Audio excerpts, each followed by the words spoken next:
नमस्कार। नमस्कार। नेपाल टेलिभिजन समाचारमा यहाँलाई स्वागत छ। म सुरेन्द्र पौडेल र म श्वेता सिन्हा। सुरुमा प्रमुख समाचार।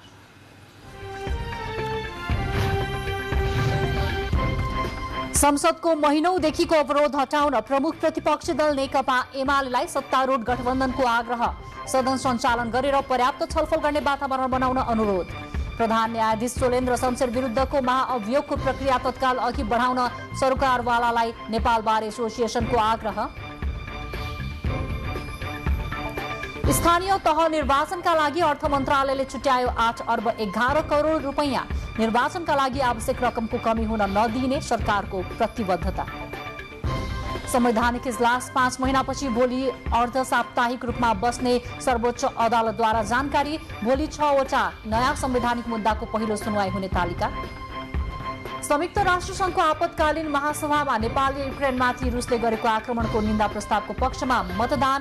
भारत र चीन भने मतदानमा अनुपस्थित। रुसद्वारा युक्रेनको रणनीतिक महत्वको सहर खेर्सन कब्जा। अमेरिका रसिया वाकयुद्ध। तेस्रो विश्वयुद्ध भए परमाणु युद्ध हुने रुसी धम्की।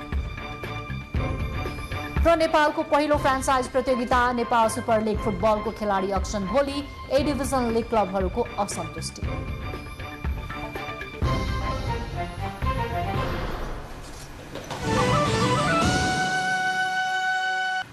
समाचार अब विस्तारमा। सत्तारूढ गठबन्धनले संसदमा जारी अवरोध हटाउन प्रमुख प्रतिपक्षी दल नेकपा एमालेलाई आग्रह गरेको छ। प्रधानमन्त्री निवास बालुवाटारमा आज बसेको सत्तारूढ गठबन्धनले संसद अवरोध हुँदा महत्वपूर्ण विधेयकहरू प्रक्रियागत रूपमा अघि बढ्न नसकेको भन्दै सदन अवरोध नगर्न प्रतिपक्षी दल एमालेलाई आग्रह गरेको हो। बैठकपछि पत्रकारसँग कुरा गर्दै सञ्चार तथा सूचना प्रविधि मन्त्री ज्ञानेन्द्र बहादुर कार्कीले लामो समयसम्म अवरोध हुँदा संसदबारे जनतामा नकारात्मक धारणा बन्न सक्ने भन्दै सदन सञ्चालन गरेर पर्याप्त छलफल गर्ने वातावरण बनाउन आग्रह गरेको जानकारी दिनुभयो।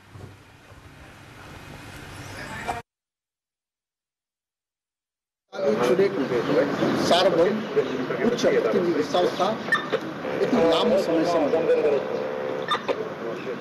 सञ्चालन नहुँदा जनतामा संसदप्रति नै नकारात्मक धारणा बन्न सक्छ। यसबारेमा पनि गम्भीर छलफल भएर आजको 4 दलको बैठकले प्रमुख प्रतिपक्षी दललाई संसदलाई सञ्चालन गरेर राष्ट्रका यावत समस्याहरूको बारेमा संसदमा छलफल गर्ने वातावरण तयार गर्नका आग्रह गरेको निर्णय गरेको छ। एमालेले गत भदौ 23 गतेदेखि निरन्तर संसद अवरोध गर्दै आएको छ। माधव नेपाल सहितका 14 जना सांसदलाई कारवाही गर्नुपर्ने नभए सभामुखले राजीनामा दिनुपर्ने एमालेको माग रहँदै आएको छ। प्रधान न्यायाधीश सोलेन्द्र शमशेर जबरा विरुद्धको महाअभियोगको प्रक्रिया तत्काल अघि बढाउन सरकारवालालाई नेपाल बार एसोसिएसनले आग्रह गरेको छ। नेपाल कानून व्यवसायीको 15औं राष्ट्रिय सम्मेलनको घोषणापत्र जारी गर्न आयोजित पत्रकार सम्मेलनमा अदालतको शुद्धिकरणमा राणा बाधक रहेकाले हटाउनुपर्ने तर्क कानून व्यवसायीहरूले गरेका छन्। न्यायालयमा रहेका विकृतिहरूमा निलम्बित प्रधान न्यायाधीश राणा प्रतिनिधि पात्र मात्र रहेको भन्दै शंकास्पद भूमिकामा देखिएका विभिन्न अदालतका अन्य न्यायाधीशहरूका सम्बन्धमा पनि छानबिन गरी कारवाही गर्न बार सम्मेलनमा माग गरिएको छ।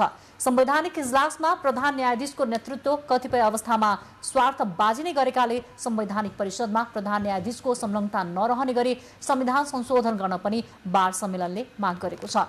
मुद्दा फैसलामा निर्वाह गरेको भूमिकालाई आधार बनाएर कुनै पनि कानून व्यवसायलाई पदक वा पुरस्कार दिनु न्यायिक निष्पक्षताको विरुद्ध भएकाले त्यसलाई निरुत्साहित गर्न सम्मेलनमा माग गरिएको छ। 3 दिनसम्म राजधानी काठमाडौँमा सञ्चालन भएको सम्मेलनले 24 बुँदे घोषणापत्र जारी गरेको छ, जसमा न्यायाधीश र न्याय परिषदका सदस्यहरू र तिनका शगोलका परिवारका सदस्यहरूको सम्पत्ति विवरण सार्वजनिक गर्न पनि माग गरिएको छ।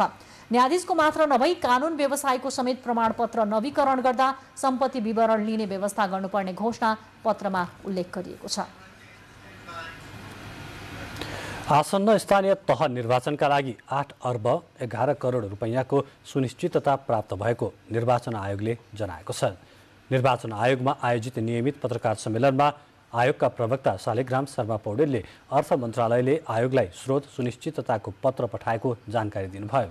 आयोगले स्थानीय तह निर्वाचनका लागि 8 अर्ब 95 करोड रुपैयाँ बजेटको व्यवस्था मिलाइदिन आग्रह गरेको थियो।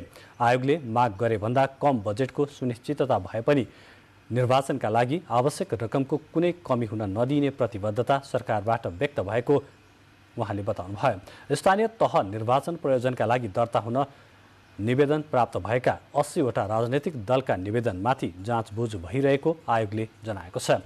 निर्वाचनमा सहभागी हुने दलहरूको नाम यही फागुन 26 गतेभित्र प्रकाशन गरिने प्रवक्ता पौडेलले जानकारी दिनुभयो। यसैगरी स्थानीय तह निर्वाचनमा खटिने मुख्य निर्वाचन अधिकृत तथा निर्वाचन अधिकृतहरूको नामावली प्राप्त भई अध्ययनको क्रममा रहेको आयोगले जनाएको छ। यही फागुन 26 गतेसम्म मतदाता नामावली अध्यावधिक हुने आयोगले जनाएको छ। मतदाता अध्यावधिक कार्यक्रम अन्तर्गत नामावलीमा रहेको त्रुटि सच्याउन निवेदन दिने, झुट्टा विवरण दिई नाम समावेश गरेको भए सोको विरोधमा उजुरी दिने, एकभन्दा बढी स्थानमा समावेश भएकामा एक स्थानमा मात्र कायम गर्न निवेदन दिन सकिने आयोगको भनाइ छ। यस्तै मृत्यु भएका वा नागरिकता त्याग गरेका मतदाताको नाम नामावलीबाट हटाउनका लागि सूचना दिने, उजुरी परेका मतदातालाई प्रमाणसहितको सफाईको मौका दिने जस्ता क्रियाकलाप यही फागुन 26 गतेसम्म गर्न सकिने प्रवक्ता पौडेलले पत्रकार सम्मेलनमा जानकारी दिनुभयो। सर्वोच्च अदालतको संवैधानिक इजलास 5 महिनापछि भोलिदेखि अर्ध साप्ताहिक रूपमा सुरु हुने भएको छ। पछिल्लो पटक असोज 13 गते संवैधानिक इजलास बसेको थियो। शुक्रबारको दिन रिटको पहिलो सुनवाई हुने र बुधबार विचाराधीन रिटको सुनवाई हुने प्रचलन रहेको सर्वोच्चका प्रवक्ता विमल पौडेलले बताउनुभयो। भोलिका लागि 6वटा मुद्दा सो इजलासमा तोकिएका छन्। बुलेटिनमा समाचारहरूको सिलसिला जारी नै छ। अहिलेलाई केही बेर विश्राम।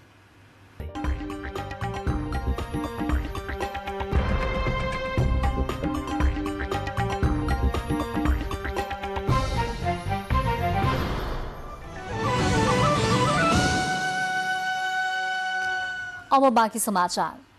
संयुक्त राष्ट्र संघको आपतकालीन महासभामा नेपालले युक्रेनमाथि रुसले गरेको आक्रमणको निन्दा प्रस्तावको पक्षमा मतदान गरेको छ। न्युयोर्क स्थित संयुक्त राष्ट्र संघको मुख्यालयमा गैराती भएको मतदानमा नेपालले प्रस्तावको पक्षमा मतदान गर्दा दुई छिमेकी मुलुकहरू भारत र चीन भने मैदानमै सहभागी भएनन्। उक्त प्रस्तावमा नेपाल र अमेरिका सहित विश्वभरका 141 देशहरूले पक्षमा मतदान गरेका छन्। विपक्षमा 5 देशले मतदान गरेका छन्। संयुक्त राष्ट्र संघका अनुसार भारत र चीन सहित 35 मुलुकहरूले प्रस्तावको पक्ष र विपक्ष दुवैमा भोट गरेनन्। युएनमा 193 सदस्य मुलुकहरू छन्। प्रस्तावमा राष्ट्रसंघको बडापत्रको धारा 2-4 को उल्लङ्घन गर्दै युक्रेन विरुद्ध रुसी संघले गरेको आक्रमणको कडा शब्दमा निन्दा गर्दछ भन्ने उल्लेख छ। प्रस्तावमा रुसी महासंघले युक्रेन विरुद्धको बल प्रयोग तुरुन्तै बन्द गर्न र कुनै पनि सदस्य राष्ट्र विरुद्ध कुनै पनि गैर कानूनी धम्की वा बल प्रयोग नगर्न माग गरेको छ। यसअघि राष्ट्रसंघीय मानव अधिकार परिषदमा पनि नेपालले युक्रेनको पक्षमा मतदान गरेको थियो। परिषदमा 47 देश सदस्य छन्। युक्रेनमा रुसले गरेको आक्रमणको विरोध र शान्ति स्थापनाको माग गर्दै काठमाडौँ स्थित विभिन्न देशका राजदूतहरूले बौद्धमा दीप प्रज्वलन गरेका छन्। युद्ध तत्काल रोकिनुपर्ने कामना गर्दै दीप प्रज्वलन गरिएको हो।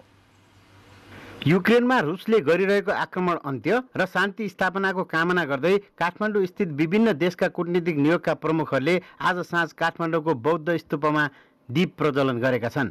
काठमाडौँ स्थित 1 दर्जन कूटनीतिक नियोगका प्रमुखहरूले दीप प्रज्वलन गरी शान्ति स्थापनाको लागि प्रार्थना गरेका हुन्। अमेरिकी राजदूत र्यान्डी बेरीको नेतृत्वमा बेलायत, France, Australia, Japan, Norway, European union लगायतका देशका कूटनीतिक नियोगका प्रमुखहरूले दीप प्रज्वलन गरेका हुन्। दीप प्रज्वलनपछि आयोजित संक्षिप्त कार्यक्रममा अमेरिकी राजदूत बेरीले कसैले पनि कुनै प्रकारको युद्ध नचाहेको बताउनुभयो। राजदूत बेरीले युक्रेनमा भएको युद्ध तत्काल रोकेर शान्ति कायम गर्न आग्रह गर्नुभयो। Today Russian forces have brutally shelled the city of Kharkiv with rocket artillery. This is a military crime. Kharkiv is a peaceful city with peaceful residential areas. There is no military facility. This was a conscious destruction of people. Here is Ukraine. Here is 2022. So अवसरमा सहभागी विभिन्न कूटनीतिक नियोगका प्रमुखहरूले युक्रेनको युद्ध रोकेर शान्ति स्थापना गर्न आग्रह गरे। अमेरिकी दूतावासको आयोजनामा नेपालस्थित विभिन्न कूटनीतिक नियोगका प्रमुखहरू सहभागी भएर युक्रेनको युद्ध रोक्न र शान्ति कायम गर्न दीप प्रज्वलन आयोजना गरिएको अमेरिकी दूतावासकी सूचना अधिकृत आन्ना रिची एलेनको भनाइ छ। Diplomatic community here in Kathmandu wanted to gather together to support the people of Ukraine, the sovereignty of Ukraine, the territory of Ukraine. दीप प्रज्वलनपछि आयोजित कार्यक्रममा युक्रेनको राष्ट्रिय गान बजाइएको थियो। क्यामेरामा रोबिन दाहालका साथ केशवराज विष्ट, नेपाल टेलिभिजन।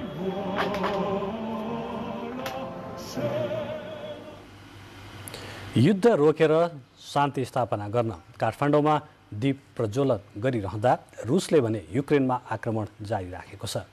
रणनीतिक रूपमा महत्त्वपूर्ण रहेको युक्रेनी बन्दरगाह सहर खेर्सन रुसी सेनाको नियन्त्रणमा गएको त्यहाँका मेयरले बताएका छन्। 2,80,000 जनसङ्ख्या भएको खेर्सनमा रुसी सेनाले गत हप्तादेखि आक्रमण सुरु गरेको थियो। रुसले पूर्ण रूपमा कब्जामा लिएको खेर्सन पहिलो प्रमुख सहर भएको पनि बताइएको छ।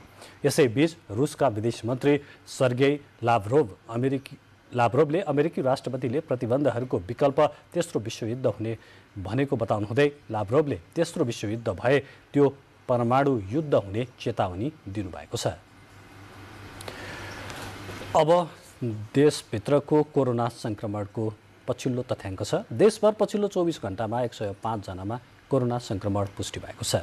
2,448 पीसीआर नमुना परीक्षण गर्दा 70 जनामा र 2,476 एन्टिजेन नमुना परीक्षणका क्रममा 35 जनामा संक्रमण पुष्टि भएको स्वास्थ्य तथा जनसङ्ख्या मन्त्रालयले जनाएको छ।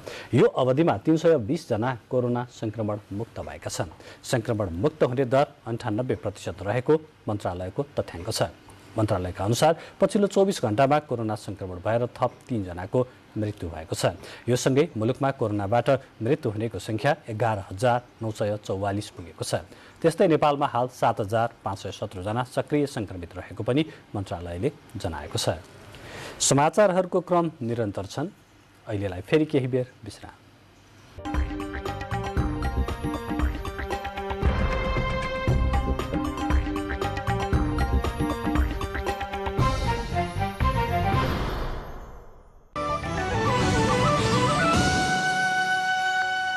अब बाँकी समाचार। प्रत्येक वर्ष फागुन शुक्ल प्रतिपदाका दिन शेर्पा समुदायले मनाउने सांस्कृतिक पर्व ग्याल्पो लोसार विविध कार्यक्रमको आयोजना गरी मनाइएको छ।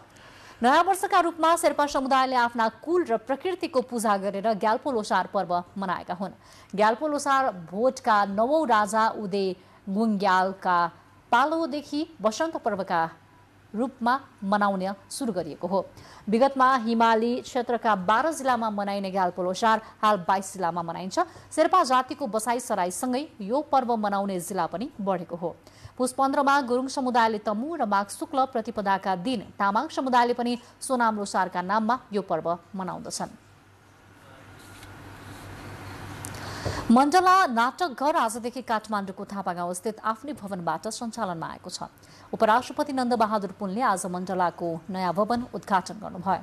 200 सिट क्षमताको ठूलो अडिटोरियम र 70 सिट क्षमताको बाल नाटकघर निर्माण गरिएको छ। 30 आना जग्गालाई भाडामा लिएर मण्डला आफैले भवन निर्माण गरेको हो। उद्घाटन कार्यक्रममा उपराष्ट्रपति पुनले साहित्यले समाजको चित्रणका साथै समाजलाई सही रूपान्तरण गर्न सक्ने बताउनुभयो। उहाँले साहित्य समृद्धितर्फ अग्रसर हुनुपर्ने भन्दै मुलुकको परिवर्तनमा यस क्षेत्रले पुर्याएको योगदानको चर्चा गर्नुभयो। उहाँले नेपालको नाट्य क्षेत्रको उत्थानका लागि सरकारले अझै पहल गर्नुपर्ने धारणा राख्नुभयो।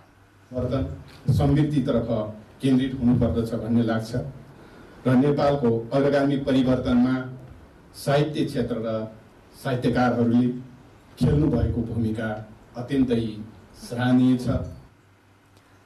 सन् 2009 देखि अनामनगरमा मण्डला नाटकघर सञ्चालन हुँदै आएको थियो। बिहिबारदेखि कैलालीको धनगढीमा नेपाली साहित्य महोत्सव सुरु भएको छ। नेपाली भाषा संस्कृतिको उजागर गर्ने तथा सुदूरपश्चिमको संस्कृति साहित्य कलालाई राष्ट्रिय अन्तर्राष्ट्रिय स्तरसम्म जोड्ने उद्देश्यले महोत्सवको आयोजना गरिएको आयोजक सुदूरपश्चिमाञ्चल साहित्य समाजले जनाएको छ।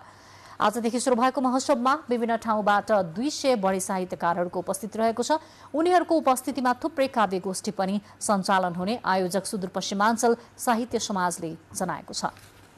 नेपाली भाषा संस्कृतिको उजागर गर्ने तथा सुदूरपश्चिमको संस्कृति साहित्य कलालाई राष्ट्रिय अन्तर्राष्ट्रिय स्तरसम्म जोड्ने उद्देश्यले कैलालीको धनगढीमा बिहिबारदेखि साहित्य महोत्सव सुरु भएको छ। फागुन 15 गतेदेखि सञ्चालन हुने महोत्सव फागुन 21 गतेसम्म सञ्चालन हुनेछ।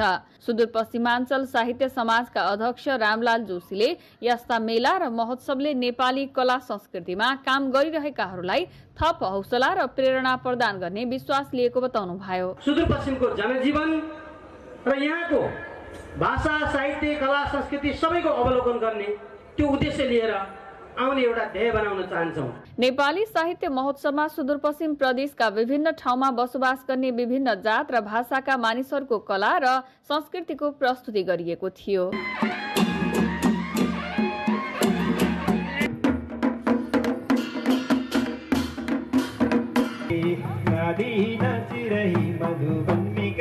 सुदूरपश्चिम प्रदेशका आन्तरिक मामिला तथा कानून मन्त्री पूर्णा जोशीले पछिल्लो समय पाश्चात्य कला र संस्कृति प्रति युवा पुस्ता आकर्षित भइरहेका बेला यस्ता मेला र महोत्सवले मौलिकता जोगाउन मद्दत पुग्ने बताउनुभयो। हामीले यो कला संस्कृतिहरूलाई यी हाम्रा वैभवहरूलाई हस्तान्तरण गर्नको लेखा एउटा यसलाई आधुनिकीकरण गर्ने, यसलाई चाहिँ अलिकति परिमार्जित गर्ने र सबैले स्वीकार्ने गर्ने खालको एउटा बनाउनु जरुरी छ। सुदूरपश्चिम प्रदेश सरकारका मुख्यमन्त्री त्रिलोचन भट्टले बिहिबार नेपाली साहित्य महोत्सवको उद्घाटन गर्नुभएको हो। मुख्यमन्त्री भट्टले सबै मिलेर यहाँको कला संस्कृति र मौलिकता जोगाउनमा लाग्नुपर्ने बताउनुभयो।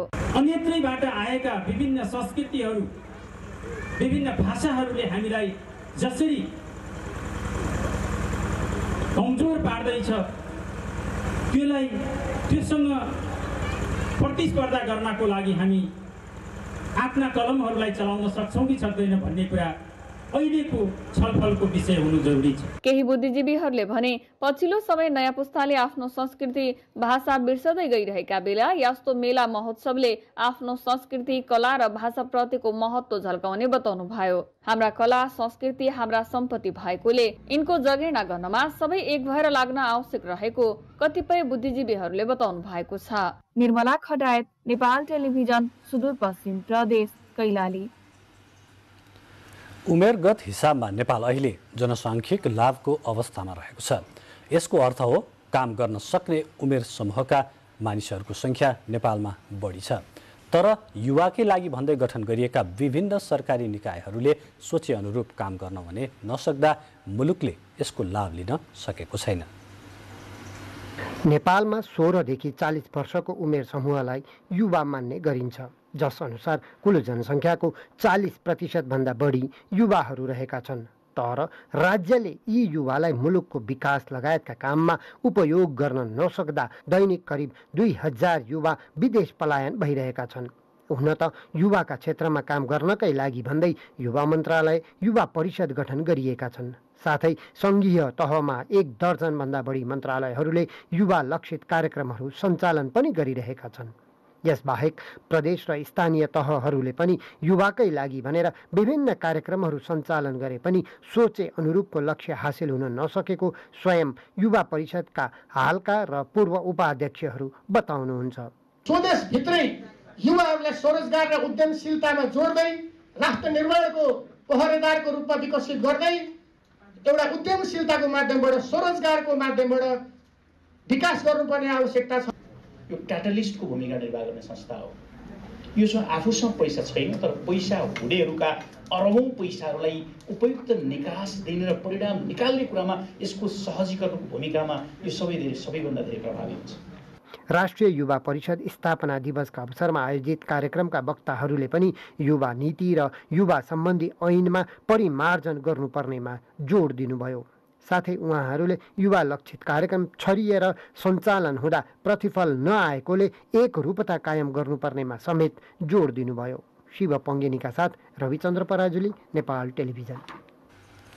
महाशिवरात्रि मेलाको अवसरमा पशुपतिनाथ मन्दिरमा आएका साधु सन्तलाई बाटो खर्चसहित आज बिदाई गरिएको छ।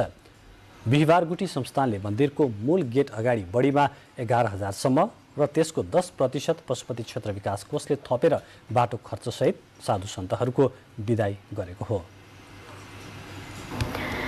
महाशिवरात्रिमा पशुपतिनाथको दर्शन गर्न भारतबाट आएका साधु सन्तहरूलाई बिदाई गरिएको छ।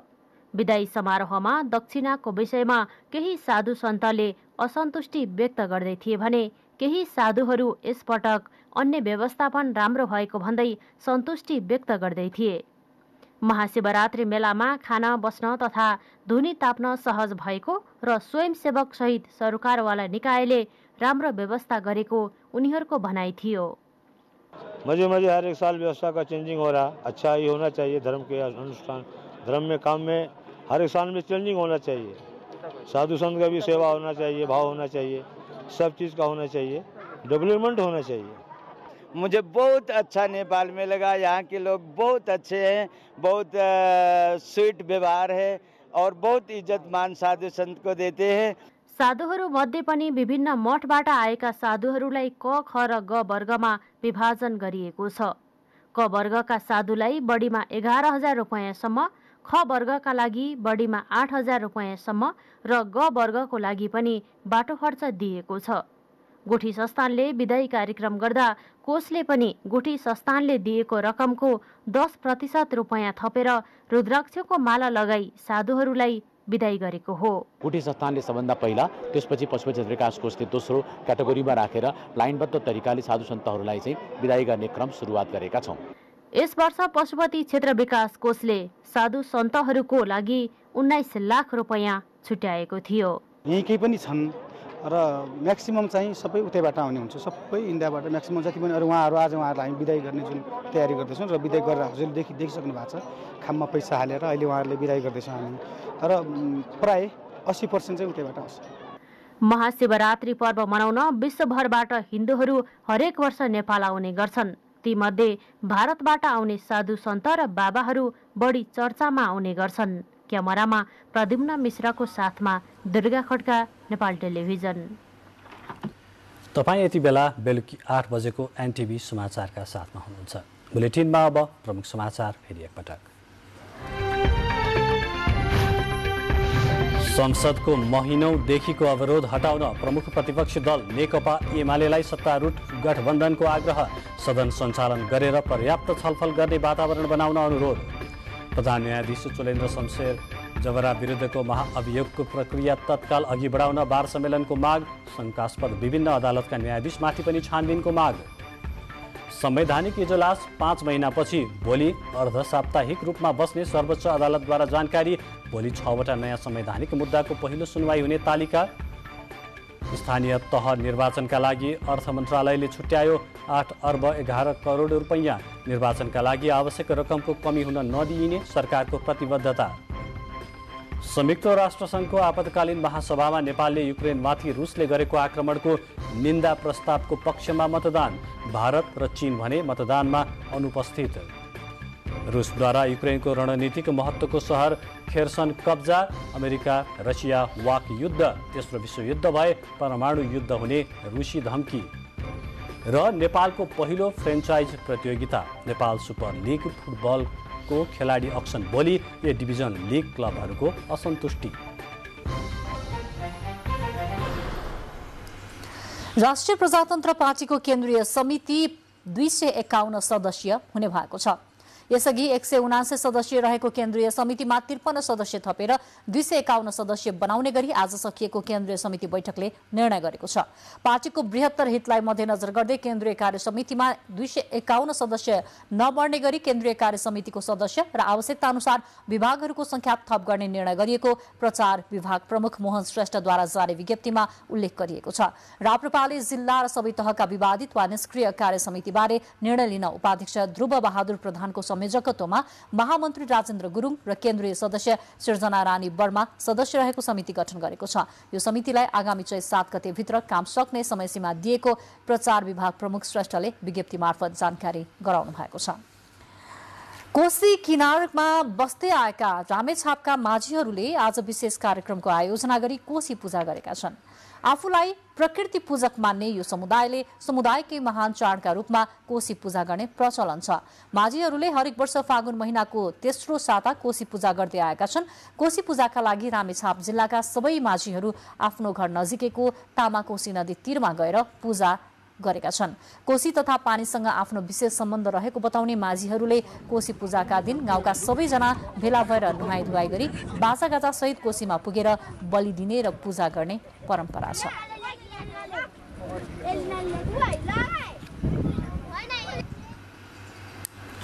नेपालमा कोरोना संक्रमण दर बिस्तारै कम हुँदै गएको छ। कोरोना विरुद्धको खोप लगाउनुका साथै जनस्वास्थ्यका मापदण्डको पालना गरेकै कारण संक्रमण दर कम भएको हो।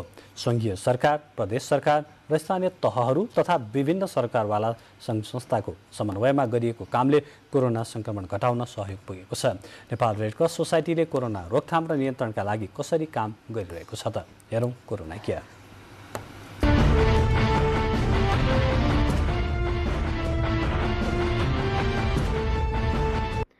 कोरोना संक्रमण रोकथाम र नियन्त्रणका लागि सरकारका साथै विभिन्न गैर सरकारी निकायहरूको पनि उत्तिकै भूमिका रहन्छ।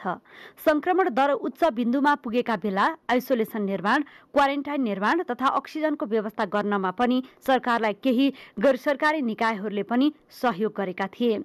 नेपाल रेडक्रस सोसाइटीले कोरोनाको पहिलो लहरदेखि नै होल्डिङ सेन्टर स्थापना गर्ने, कन्ट्राक्ट ट्रेसिङ गर्ने, आइसोलेसनमा पुगेर हेरचाह गर्ने तथा स्वयंसेवक परिचालन गरेर मास्क सेनिटाइजरको व्यवस्था गर्ने काम गरेको थियो।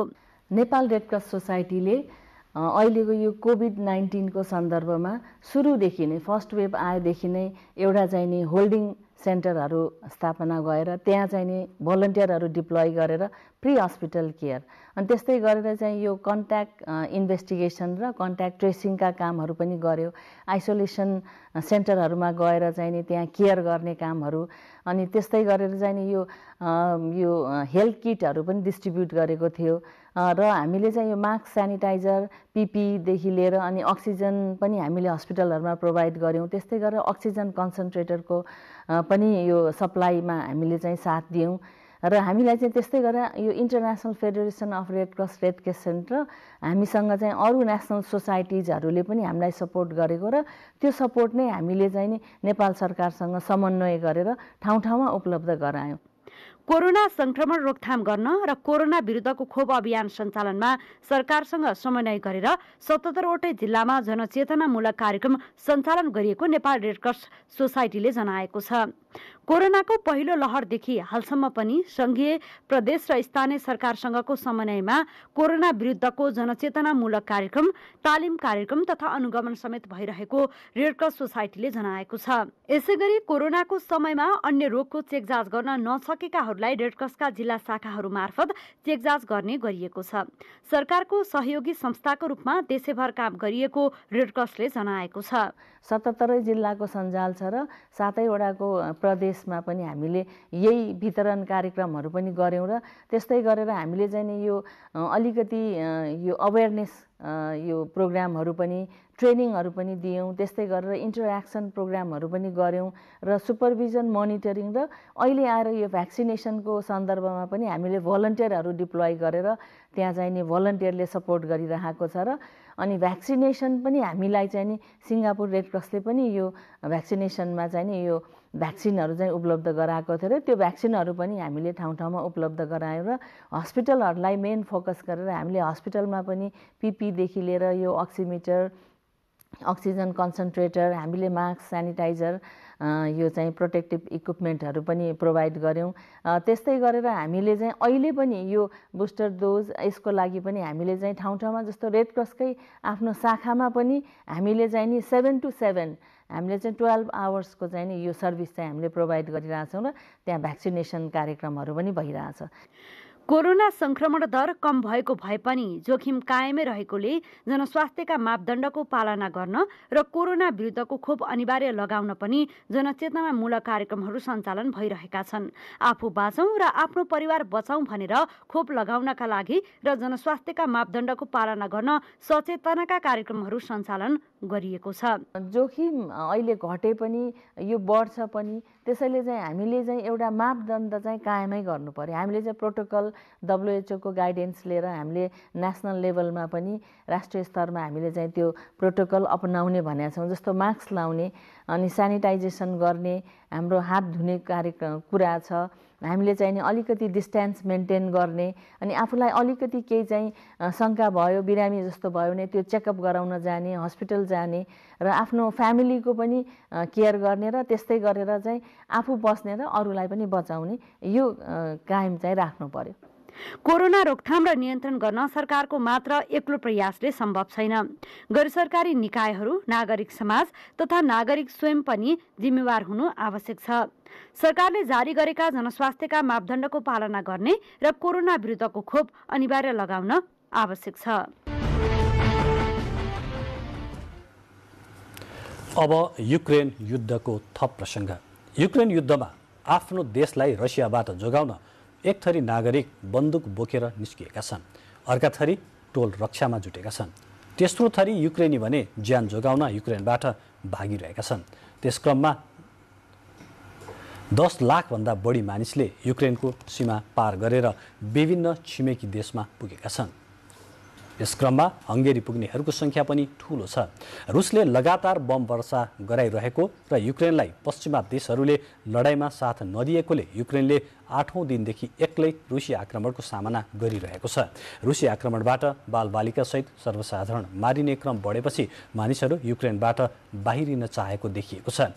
रुसले युक्रेनमा आक्रमणको क्रममा रणनीतिक महत्त्वको युक्रेनी बन्दरगाह सहर खेर्सन रुसी सेनाको नियन्त्रणमा गएको त्यहाँको मेयरले बताएका छन्। 2,80,000 जनसङ्ख्या भएको खेर्सनमा रुसी सेनाले गत हप्तादेखि नै आक्रमण सुरु गरेको थियो। रुसले पूर्ण रूपमा कब्जामा लिएको खेर्सन पहिलो प्रमुख सहर भएको पनि बताइएको छ। बाँकी समाचार अघि छोटो विश्राम।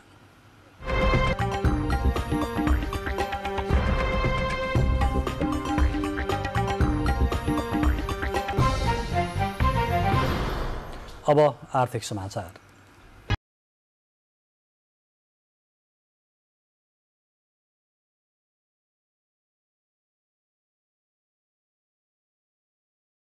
काठमाडौँ उपत्यका विकास प्राधिकरणले उपत्यकामा 4 स्मार्ट सिटी बनाउने गृह कार्य सुरु गरेको छ। प्राधिकरणले 1,30,000 रोपनीमा उपत्यकामा स्मार्ट सिटी बनाउने योजना बनाएको छ। काठमाडौँ उपत्यका विकास प्राधिकरणका अनुसार उपत्यकामा 1 लाख रोपनी क्षेत्रफलमा 4 नयाँ स्मार्ट सिटी बन्ने छन्। स्मार्ट सिटीको सबै योजना र लागतसहित स्वीकृत प्रस्ताव शहरी विकास मन्त्रालयले मन्त्री परिषदमा पठाइसकेको छ। निर्माणका लागि मन्त्री परिषदले स्वीकृति दिए लगत्तै कार्य अगाडि बढाउने योजना रहेको प्राधिकरणको भनाइ छ। 5 वर्षको अवधिमा स्मार्ट सिटीको निर्माण सम्पन्न गरिसक्ने प्राधिकरणको योजना छ।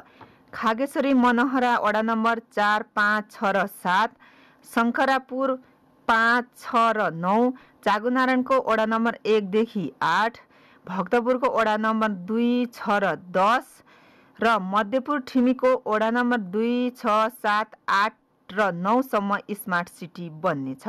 काठमाडौँ उपत्यकाभित्र 4वटा ठाउँमा चाहिँ नयाँ नगर बनाउने भनेर धेरै अगाडि नै घोषणा भइसकेको हो र त्यसलाई चाहिँ अगाडि बढाउनको लागि भनेर हामीले 1 लाख रोपनी क्षेत्रफलको जुन सहर छ त्यसलाई चाहिँ भौतिक विकास योजना तयार गरिसकेका छौँ। यो खासमा जुन केबिडिएले बनाउन लागेको नयाँ नगर छ त्यसको लागि चाहिँ बजेट भनेको हामीले ल्यान्ड पुलिङबाट गर्ने भएको भएर नेपाल सरकारको बजेट यसमा एकदमै कम लाग्छ। र अर्को हामीले के पनि गरेका छौँ भन्दाखेरि स्थानीय निकायहरू हुनुहुन्छ, स्थानीय तहहरू हुनुहुन्छ होइन, प्राइभेट सेक्टर छ, उहाँहरूलाई पनि इन्भल्भ गराएर सकेसम्म नेपाल सरकारको कम बजेट र सबैलाई ओनरसिप हुने खालको चाहिँ बनाउनु पर्छ भनेर त्यो अनुसारको हामीले भौतिक विकास योजना तयार गरेका छौँ। र यो क्याबिनेटबाट स्वीकृत भयो भने यसलाई चाहिँ हामीले 5 वर्षको अवधिमा सम्पन्न गर्छौँ भनेर लागेका छौँ। त्यो स्वीकृत भइसकेपछि सम्भव छ। यो 4वटा स्मार्ट सिटीका लागि प्राधिकरणले तयार गरेको भौतिक विकास योजनाको प्रस्तावित लागत 2,86,25 करोड रुपैयाँ रहेको छ। सार्वजनिक पार्किङका लागि 25 करोड 50 लाख, हेलिप्याडका लागि 1 अर्ब, केबल कारका लागि 25 करोड, पिकनिक तथा मनोरञ्जन सेन्टरमा 2 करोड रुपैयाँ बजेट रहेको छ। क्यामेरामा प्रधुन्न मिश्रका साथ पवन वर्षा शाह, नेपाल टेलिभिजन, काठमाडौँ। विराटनगरको हिमालय रोड पुनर्निर्माणमा ढिलाइ हुँदा स्थानीय व्यापारीहरूको व्यापार व्यवसाय चौपट भएको छ।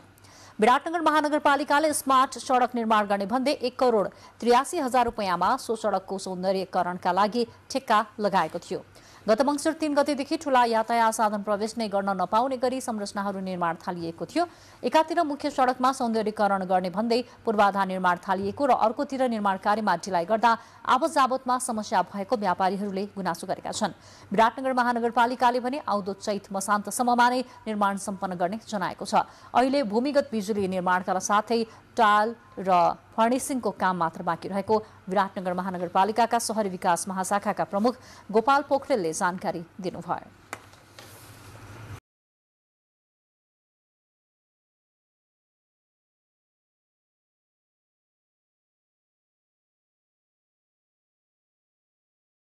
समाचार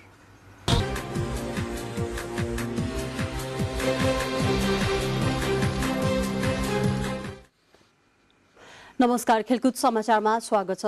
ए डिभिजन लीग क्लबहरूको असन्तुष्टि बीच पनि नेपालको पहिलो फ्रेन्चाइज प्रतियोगिता नेपाल सुपर लीग फुटबलको अक्सन भोलि काठमाडौँमा हुँदैछ। यसअघि ए डिभिजन लीगका 8 क्लबले खेलाडी दर्ता, मार्की र अक्सन नगर्न र नगराउन आग्रह गरेको थियो। उता क्लबहरूले अक्सनको विरोध गर्दै आए पनि आयोजक एनएसएलले योजनाबद्ध रूपमै अक्सनको आयोजना हुने बताएको छ। हामीले टुर्नामेन्टको 6 दिन पहिले मात्र अक्सन गरेर त हुँदैन। यो कुनै पनि टुर्नामेन्टमा डेफिनेटली अलिकति टाइमभन्दा अहेडै हुन्छौँ। क्लबहरू ए डिभिजन लीग विजेता Machhindra football club, New Road team, Sadhobato, Manang Marsyangdi club, 3 star लगायत क्लबले अक्सनका खेलाडी करार र सम्झौताको विषयमा हिजो मात्र ध्यान आकर्षण गराएका थिए। भुलो हुने अक्सनका लागि 242 खेलाडीहरूलाई वर्ग ए, बी र सी मा राखिएको छ। वर्ग ए तर्फ 40 खेलाडी छन् भने बाँकी खेलाडी वर्ग बी र सी तर्फ रहेका छन्। सुपर लीगमा 10 टोलीको सहभागिता रहनेछ। सहभागी 10 टोलीबाट अधिकांश मार्की खेलाडी घोषणा भइसकेको छ। आईसीसी पुरुष विश्वकप क्रिकेट लीग 2 को एक दिवसीय श्रृङ्खलाका लागि नेपाली राष्ट्रिय क्रिकेट टोलीको अन्तिम घोषणा भएको छ। युनाइटेड अरब इमिरेट्स यूएईमा आयोजना हुने लीगका लागि नेपाल क्रिकेट संघ क्यानले सन्दीप लामिछानेको कप्तानीमा 16 सदस्यीय नेपाली टोलीको घोषणा गरेको हो। टोलीमा सन्दीप लामिछाने, ज्ञानेन्द्र मल्ल लगायत रहेका छन्। नेपालले पहिलो खेलमा मार्च 16 मा पीएनजी विरुद्ध खेल्नेछ। नेपाल 8 खेलबाट 8 अङ्क जोड्दै 6औं स्थानमा रहेको छ। ओमान भने 23 खेलबाट 30 अङ्क सहित तालिकाको शीर्ष स्थानमा रहेको छ। नेपाली टोली पर्सि श्रीलङ्का प्रस्थान गर्नेछ। युए जानु अघि नेपाली टोलीले श्रीलङ्कामा एक साता तयारी गर्ने कार्यक्रम रहेको छ। चर्च बोइज क्लबले शहीद स्मारक बी डिभिजन लीग फुटबल प्रतियोगितामा विजयी सुरुवात गरेको छ। एन्फा कम्प्लेक्स सातोबाटोमा टुसाल युथ क्लबलाई 5-2 गोल अन्तरले पराजित गर्दै चर्च बोइजले सुखद सुरुवात गरेको हो। चर्च बोइजको जितमा आशिष चापागाईले ह्याट्रिक गर्दा गिलेसी जङ कार्की र कुबेर नेउपानेले समान 1-1 गोल थपे। यो जितसँगै चर्च बोइजले 3 अङ्क जोडेको छ। त्यस्तै आज नै भएको अर्को खेलमा खुमलटार युथ क्लबले रानी पोखरी कर्ण टिम आरसीटीलाई 3-1 गोल अन्तरले पराजित गर्दै 3 अङ्क जोडेको छ। लीगमा 14 क्लबले सिंगल राउन्ड रोबिन लीगको आधारमा प्रतिस्पर्धा गर्नेछन्। खेलकुद समाचारमा अब एकैछिन विज्ञापनपछि स्वागत छ। अन्तर्राष्ट्रिय पारालिम्पिक कमिटी आईपीसीले रुस र बेलारुसका खेलाडीहरूलाई प्रतिबन्ध लगाएको छ। यो प्रतिबन्ध सँगै चीनको राजधानी बेजिङमा भोलिबाट सुरु हुने पारालिम्पिकमा सहभागी हुन नपाउने भएका छन्। आईपीसीले विज्ञप्ति जारी गर्दै प्रतिबन्धको जानकारी दिएको हो। हिजो मात्र आईपीसीले 2 देशका खेलाडीहरूलाई पारालिम्पिक झण्डा मुनि खेल्न अनुमति दिएको थियो। 10 दिनसम्म सञ्चालन हुने शीतकालीन पारालिम्पिकमा विभिन्न 51 राष्ट्रबाट 650 खेलाडीको सहभागिता रहनेछ। आईसीसी महिला विश्वकप क्रिकेट पनि भोलिबाट नै न्युजिल्यान्डमा सुरु हुँदैछ। विश्वकपको उद्घाटन खेलमा आयोजक न्युजिल्यान्डले वेस्ट इन्डिजको सामना गर्नेछ। विश्वकपमा 8 टिमको सहभागिता रहनेछ। राउन्ड रोबिनको आधारमा हुने प्रतियोगिताको शीर्ष 4 टोली सेमिफाइनलमा प्रवेश गर्नेछन्। पाकिस्तानको प्रतियोगिताको फाइनल भने अप्रिल 3 मा आयोजना हुनेछ। खेलकुद समाचार आजलाई यति नै।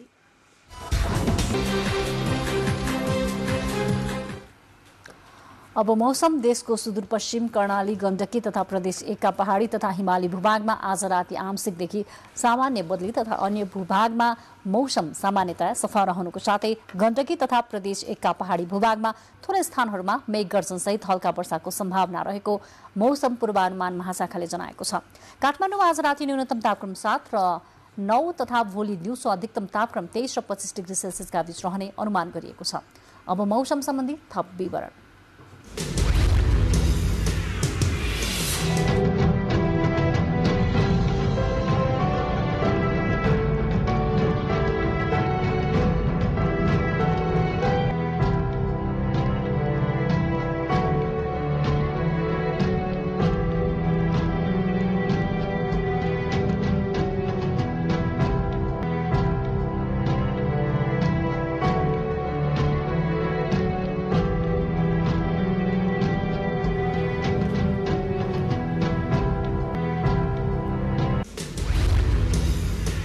बुलेटिनको अन्त्यमा प्रमुख समाचार पुनः एकपटक। संसदको महिनौदेखिको अवरोध हटाउन प्रमुख प्रतिपक्षी दल नेकपा एमालेलाई सत्तारूढ गठबन्धनको आग्रह। सदन सञ्चालन गरेर पर्याप्त छलफल गर्ने वातावरण बनाउन अनुरोध। प्रधान न्यायाधीश सोलेन्द्र शमशेर विरुद्धको महाअभियोगको प्रक्रिया तत्काल अघि बढाउन बार सम्मेलनको माग। शंकास्पद विभिन्न अदालतका न्यायाधीशमाथि पनि छानबिनको माग। संवैधानिक इजलास 5 महिनापछि भोलि अर्धसाप्ताहिक रूपमा बस्ने सर्वोच्च अदालतद्वारा जानकारी। भोलि 6वटा नयाँ संवैधानिक मुद्दाको पहिलो सुनवाई हुने तालिका। स्थानीय तह निर्वाचनका लागि अर्थ मन्त्रालयले छुट्यायो 8 अर्ब 11 करोड रुपैयाँ। निर्वाचनका लागि आवश्यक रकमको कमी हुन नदिने सरकारको प्रतिबद्धता। संयुक्त राष्ट्र संघको आपतकालीन महासभामा नेपालद्वारा युक्रेनमाथि रुसले गरेको आक्रमणको निन्दा प्रस्तावको पक्षमा मतदान। भारत र चीन भने मतदानमा अनुपस्थित। रुसद्वारा युक्रेनको रणनीतिक महत्वको शहर खेर्सन कब्जा। अमेरिका रसिया वाकयुद्ध। तेस्रो विश्वयुद्ध भए परमाणु युद्ध हुने रुसी धम्की। र नेपालको पहिलो फ्रान्चाइज प्रतियोगिता नेपाल सुपर लिग फुटबलको खेलाडी अक्सन भोलि। ए डिभिजनल लिग क्लबहरूको असन्तुष्टि।